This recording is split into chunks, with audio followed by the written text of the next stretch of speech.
Et salut tout le monde, alors aujourd'hui non, on ne va pas parler d'aliens, mais on va parler de crabes. Donc depuis 3 ans déjà, j'ai une colonie de crabes qu'on appelle les crabes vampires.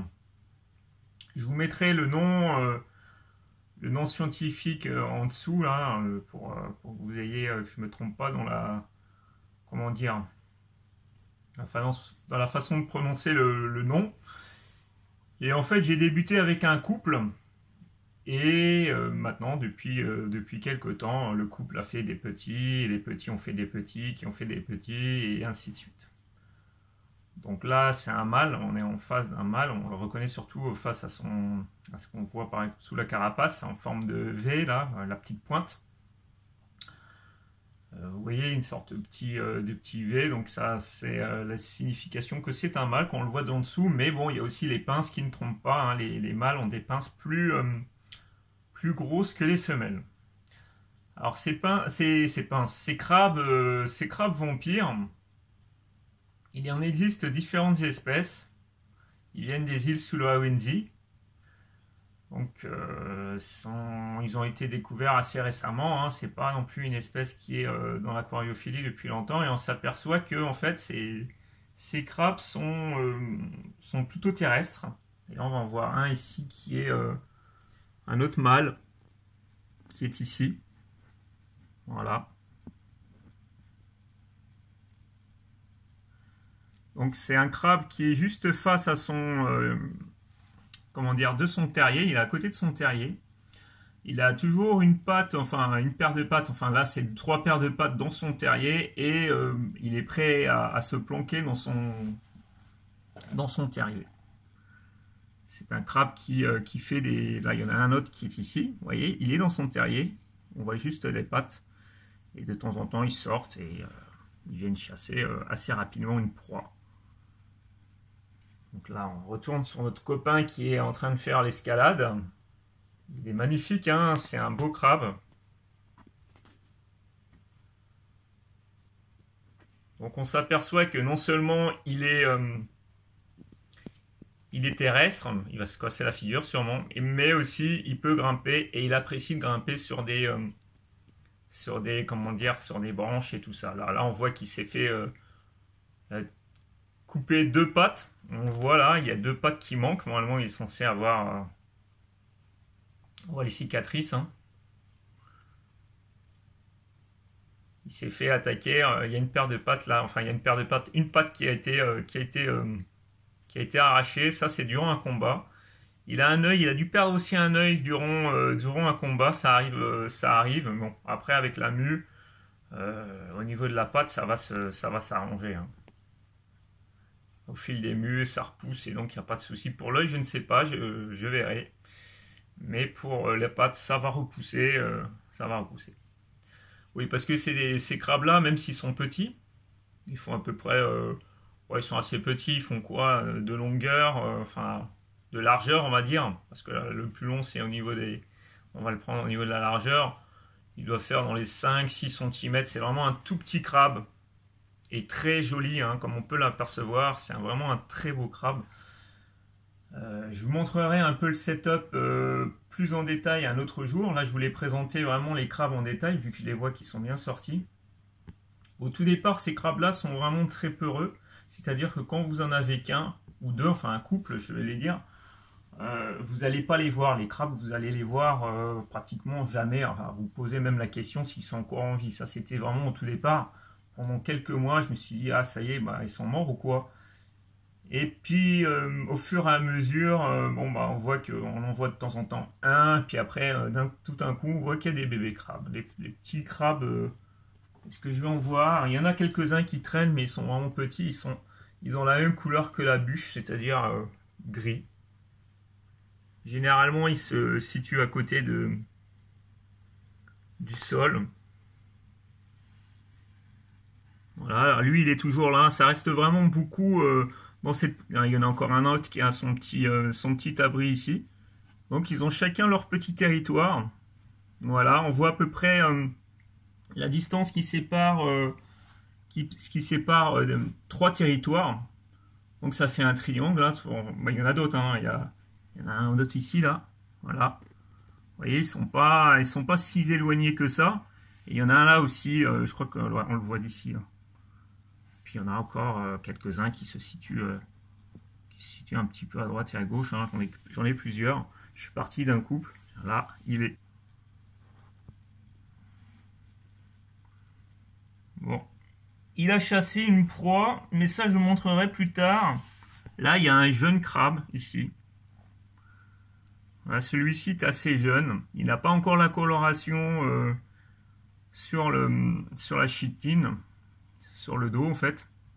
C'est encore un jeune crabe, mais il commence à se colorer au niveau des pinces et des yeux. Donc ça, c'est la première coloration. Ça se situe déjà au niveau des pinces et des yeux. Donc c'est pareil, hein, il a toujours une patte au niveau de son abri. Hein. Son abri qui est ici, hein, son tunnel qu'il a creusé lui-même est ici. Donc il sait que dès qu'il y a le moindre danger, il va filer directement dans son abri. Et voilà, ça c'est vraiment... voilà, ils sont tous comme ça. Ils sont toujours en contact avec leur abri. À part quelques crabes qui se baladent comme ça dans la végétation ou un petit peu à droite et à gauche, mais sinon, parce il a dû se faire éjecter, c'est un gros mâle, hein, donc il a dû se faire éjecter par un autre mâle. Donc il est sûrement en train de rechercher un nouveau territoire pour pouvoir s'établir. Mais comme vous avez vu, les territoires sont vraiment... ouais, ils sont à quoi? À 10 cm les uns des autres. Voilà, ils sont à 10 cm les uns des autres. Entre cet abri et cet abri, il y a à peu près 10 cm. Et c'est pareil, hein, ça fait un triangle, c'est à peu près 10 cm. Là, c'est un petit peu moins important, la distance entre les deux. Il doit y avoir 8 cm à peu près. Mais sinon, il ne demande pas vraiment... Puis là, j'en ai un autre ici. Là, c'est une toile d'araignée. Je vais enlever la toile d'araignée. Il y a des araignées aussi, j'en ai mis. Donc là, on voit des trous, des terriers. Et là, ici, on en a encore. Ah, on ne verra pas, mais bon. Enfin, vous avez compris la logique. Et là, il a eu peur avec la lumière. C'est pas la peine d'aller plus loin. Mais vous avez compris la logique. C'est que ces crabes-là, bah, sont plutôt... Mais vous avez vu un peu, c'est vraiment un très beau crabe. Bon, celui-là, il a morflé. Hein. Il a morflé. Mais il va bien quand même malgré tout. Hein, et c'est pas une perte de patte et puis une perte d'un œil qui va faire que il est mal. Non. Alors, il faut une forte humidité. Il y a beaucoup de plantations, c'est-à-dire beaucoup de plantes, beaucoup de racines et tout ça. Mais il faut beaucoup d'humidité. Alors pourquoi j'ai pas autant de plantes? Parce qu'en fait ma lumière elle a pété. Mon LED, ma lumière LED, non c'était un tube T8, excusez-moi, j'ai dit une bêtise, c'est pas de la LED, je voulais mettre de la LED. Mon tube T8 a pété depuis quelques temps, donc du coup au niveau végétation, j'ai perdu beaucoup de végétation, mais c'est pas trop important en fait. Hein. Tant qu'il y a des branches et tout ça, ils sont contents. Alors tout ce qui est petites bêtes blanches qu'on voit ici, ce sont des colomboles. Alors c'est hyper intéressant plus pour les petits que pour les adultes, même si les adultes peuvent taper dedans. C'est plutôt les jeunes, les très jeunes qui vont taper dans les colomboles et qui vont nourrir en fait les jeunes crabes. Donc c'est important d'en mettre aussi, ça permet aussi de bouffer le reste des nourritures. Donc là il y en a un jeune, enfin, c'est un jeune qui a déjà une certaine taille, hein. Les tout petits sont tout noirs. Et là, voilà, il est sorti, celui-ci. Donc, il est sorti, il est en position pareille, hein, toujours comme l'autre. Hein, on les voit, hein, ils sont toujours prêts à décamper au niveau de leur terrier qu'ils ont creusé. Alors, pour le sol, comment j'ai fait? Alors, le sol, c'est un mélange de tourbe blonde, donc sans engrais, de coco et de sable. Donc, c'est un mélange de ces trois éléments que j'ai mélangés, c'est pas trop homogène, on s'en fout, mais il faut que ça puisse permettre aux crabes de creuser leur abri, enfin leur tunnel, sans que ça s'écroule. Il faut garder une forte humidité, hein, comme vous voyez c'est très humide. Donc ce que j'ai fait, c'est que j'ai fait, on va dire entre guillemets, une semelle. Quand je dis une semelle, c'est-à-dire une belle couche de sable de Loire. Ensuite, j'y ai mis cette terre, ce mélange de terre avec du sable. Et en fait, tout le reste, c'est de l'eau. Hein. Il y a de l'eau qui est sur à peu près 8 cm de hauteur. Et l'eau ça imbibe la terre, en fait. C'est pour ça que ça reste humide. Je mets un couvercle aussi. Parce que c'est de bons grimpeurs, hein, comme on l'a vu. Hein, ils grimpent vachement bien. Et j'en ai déjà 2, 3, non, même 3 qui se sont fait la malle. Je les ai vus, ils ont même tombé les escaliers. Ils sont morts, mais bon. Et du coup, il faut vraiment bien fermer votre terrarium et éviter qu'il puisse se barrer en fait. Donc il faut mettre de la mousse dans les trous et tout ça, la mousse, la ouate. Hein. Et sinon, après ça passe, il n'y a pas de souci. Donc voilà, c'était pour vous montrer les crabes. Voilà la petite présentation. Là, c'est mon système électrique, vous voyez, les buvettes sont un petit peu sales. Mais voilà, là, il y a une bûche, il y a un petit coin d'eau qui est ici. Je vous le montrerai plus en détail. Et en fait, c'est comme ça. Voilà.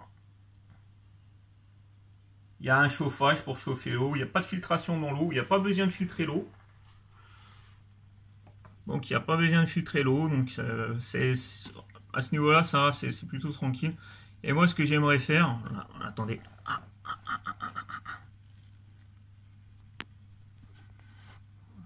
Il est où? J'avais mis une tipule. Là, le mâle a eu peur, là, le crabe. J'ai mis une tipule, mais je ne sais pas si un crabe va chasser. Mais sinon, c'est très rapide. Ils vont sortir et ils vont les choper d'un coup, en fait. Donc, voilà, c'est ça que je voulais vous montrer. Les petits crabes vampires. Là, il y a une tipule. Voilà. Est-ce qu'il va chasser? Alors là, je donne une tipule, mais attendez. Là, il l'a vu. Il s'y approche. Il s'y approche. Attendez. Parce que souvent, ils les prennent comme ça. Ils se rapprochent et après, d'un coup, ils foncent dessus. Ça serait bien qu'on puisse les voir attraper. Ils sont très rapides et en plus, ils sont très observateurs. Voilà. Ah. Non. Ça aurait été plus simple parce qu'ils sont encore plus observateurs. Attendez, je me replace. Voilà. Je donne rarement du vivant, moi ça m'est déjà arrivé. J'ai même filé 2-3 fois des guêpes, ouais, des vraies guêpes vivantes. Et bon, j'avais peur par rapport aux dards, mais non, en fait, les crabes, ils arrivent à les tuer facilement. Les gros, hein, les adultes avec leurs pinces, ils sont immunisés, en fait, ils utilisent leurs pinces comme bouclier. C'est un animal qui peut se déplacer, comme on a vu hein, dans le terrarium, mais sinon qui sont souvent en position proche de leur... Mais bon, on en voit toujours, à partir du moment où on en a en plusieurs exemplaires, hein, si je puis m'exprimer ainsi, on en voit toujours qui circulent à droite et à gauche. Mais c'est vrai qu'il faut en avoir quelques-uns. Quand on en a une dizaine, ça y est, on commence à les voir vraiment circuler. Ils sont plus en confiance. S'ils sont tout seuls, ils ont plutôt tendance à être craintifs, vraiment peureux. Mais ils sont toujours assez craintifs. Hein. Donc, dès qu'il y a quelque chose qui bouge au-dessus de leur tête, une ombre et tout ça, que je passe ma main, ils ont tendance à se remettre dans leur tunnel, dans leurs petits abris, comme ici, là, mais toujours une patte prête à sortir. C'est un peu comme une araignée, vous savez, les tarentules. C'est vrai, c'est un peu la même chose. En fait, c'est le même comportement qu'une tarentule, qui est à l'affût d'une moindre proie qui passerait à proximité. Alors, ils mangent pas que, comme je disais, ils mangent pas que du vivant. J'essaye de voir s'il y en a un qui va sauter dessus. Le petit va sauter dessus, mais non, apparemment, il bouge pas. Sinon, il aurait approché doucement. Ils approchent vraiment tout doucement, et d'un coup, paf, ils sautent dessus, mais à une vitesse, c'est hallucinant. Donc, comme je disais, ils peuvent manger des morceaux de viande, des morceaux de fruits, des granulés pour poissons, hein, donc de bonne qualité, c'est super cool.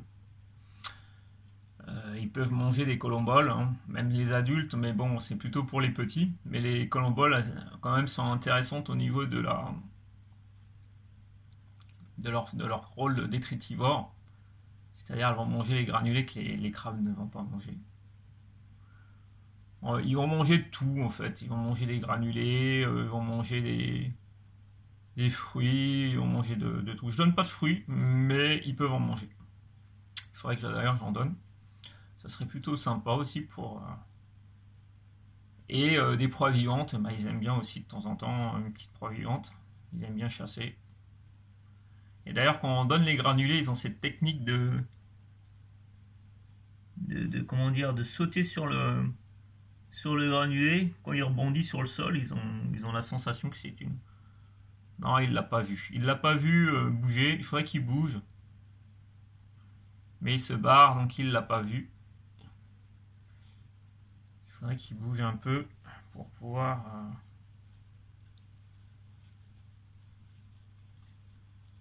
Ah, il a eu peur.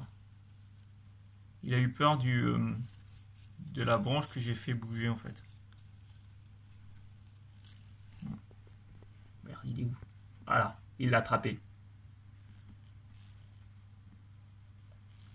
Voilà, et là, il l'a attrapé. Et là, il va le mettre dans son terrier pour le manger tranquillement à l'abri des autres crabes qui pourraient lui piquer son repas.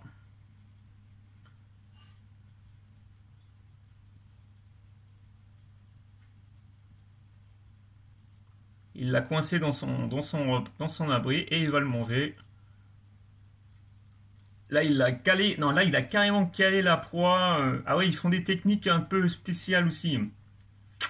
Non, ça doit. C'est pas son tunnel. Ah, c'est pas son tunnel. C'est pas son terrier. Donc, en gros, il s'est mis dans le premier terrier. Il a cru que c'était le sien, mais non, c'est pas le sien. Parce que souvent, ils vont dans leur terrier et ils vont le manger. Ou alors, qu'est-ce qu'ils peuvent faire pour la guêpe? Ils ont fait une technique particulière, c'est que le mâle, il a utilisé l'eau pour. Ah si, c'est son terrier. Il rentre dedans. Je me suis dit, tiens, pourquoi il rentre pas dans son terrier? J'ai trouvé ça bizarre. Mais si, il y va. C'est bien son terrier. J'ai cru qu'avec la vidéo, j'ai pas trop, j'arrive pas trop à voir. Ah, il a du mal à rentrer avec sa proie en fait.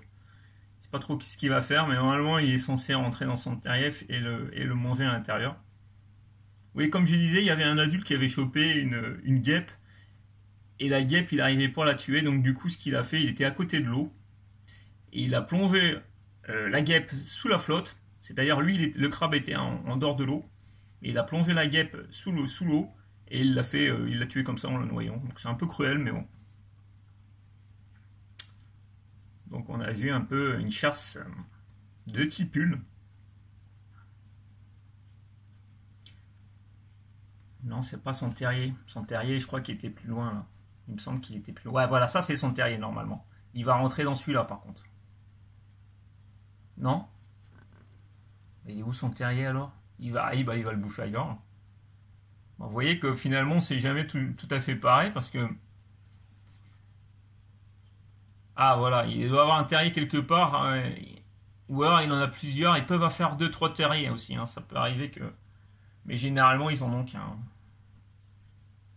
Là c'est un jeune mâle. Il est vraiment encore petit. Mais bon, il y a un risque quand même qu'il se fasse choper sa proie. Hein, qu'il se fasse attaquer par un plus gros. Alors soit il va s'échapper avec sa proie. Soit il va se barrer et laisser la proie pour que le gros puisse la manger et il soit tranquille pour pas qu'il se fasse arracher une patte ou une pince. Comme on a vu avec l'autre là. Là, il ne le mange pas tout de suite, il attend de tuer la proie en fait. Hein.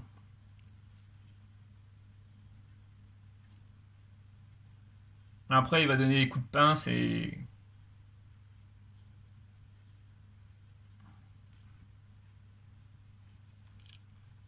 Là, j'entends un. Oh là! Là, il y a un autre combat. Enfin, un combat, c'est pas vraiment un combat, mais de ce côté-ci, il y a un crabe qui s'est fait éjecté par... Il est où? Avec la... Ah oui. Est-ce qu'on va le voir? Voilà, il y a un petit crabe qui a dû se faire chasser par un autre, par le gros qui manque une patte.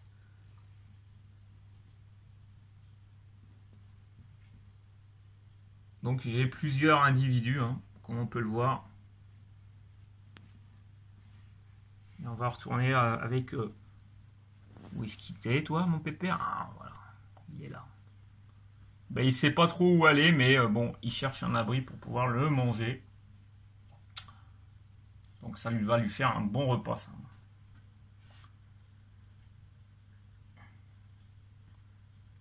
Enfin, ça va faire un bon repas s'il arrive à conserver sa proie, parce qu'avec les crabes, c'est... comme je l'ai dit tout à l'heure, hein, il suffit qu'il y en ait un qui passe par là, qui est plus gros, voire même qui a la même taille, ben, il va essayer de s'en emparer, ça c'est sûr. Hein. Alors l'aquarium, enfin le terrarium, enfin l'aquarium c'est un aquarium. Donc il ne me satisfait pas au niveau des dimensions. Parce que c'est un bac de 80 cm de long sur 30-35 je crois de large et pareil 35 de haut. C'est les bacs que j'avais acheté. Je l'avais acheté plein comme ça pour faire les apistos. À l'époque, j'avais tous mes bacs, c'était mes bacs de repos pour apistos. Mais maintenant que j'ai plus d'apistos hein, pour le moment, j'utilise ça pour faire d'autres choses et d'autres découvertes dans ces crabes qui sont plutôt intéressants. J'interviens très peu dans le bac aux crabes. C'est vraiment un élevage très facile. Hein.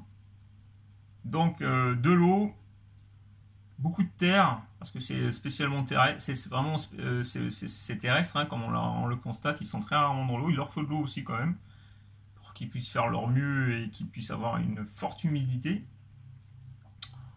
Mais sinon, ils ont vraiment besoin que de terre.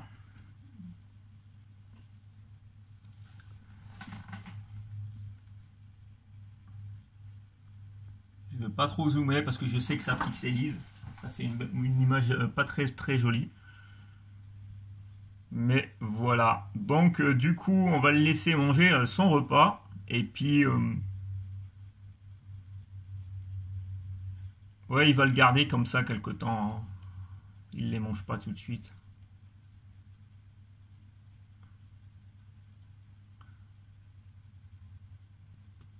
Voilà, il va se balader avec, au risque de... Mais bon. Si ça vous intéresse, je vais continuer, je vais faire d'autres vidéos pour montrer un peu le comportement social entre les crabes, entre eux.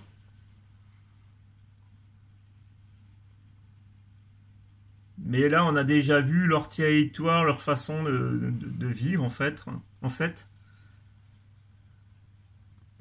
On a déjà vu, pas distinctement, parce que j'ai un petit peu peut-être loupé la scène, mais voilà, une chasse. Comme quoi, ça va très très vite. Hein. À partir du moment où il voit la proie, là, il commence déjà à la manger, en fait. Non, il va la manger, mais comme il bouge encore, il va la fatiguer, en fait. Voilà, il va manger la aile.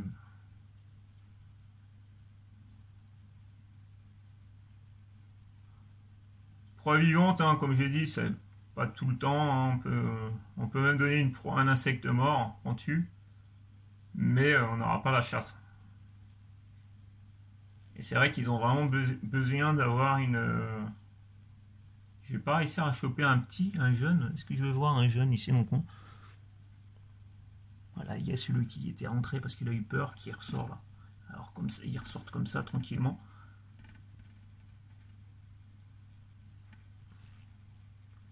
Donc c'est vraiment un petit animal, il est vraiment super cool. Bon, ça fait 24 minutes que je suis, presque 25 minutes que je filme. Je pense que ça va faire une vidéo très longue. Voilà, ils sont, vous voyez, hein, ils sont les uns à côté des autres. Hein. Les trous, c'est pas moi qui les ai fait, c'est eux. Hein. Bon voilà, sur ce, je vous dis ciao ciao et à la prochaine.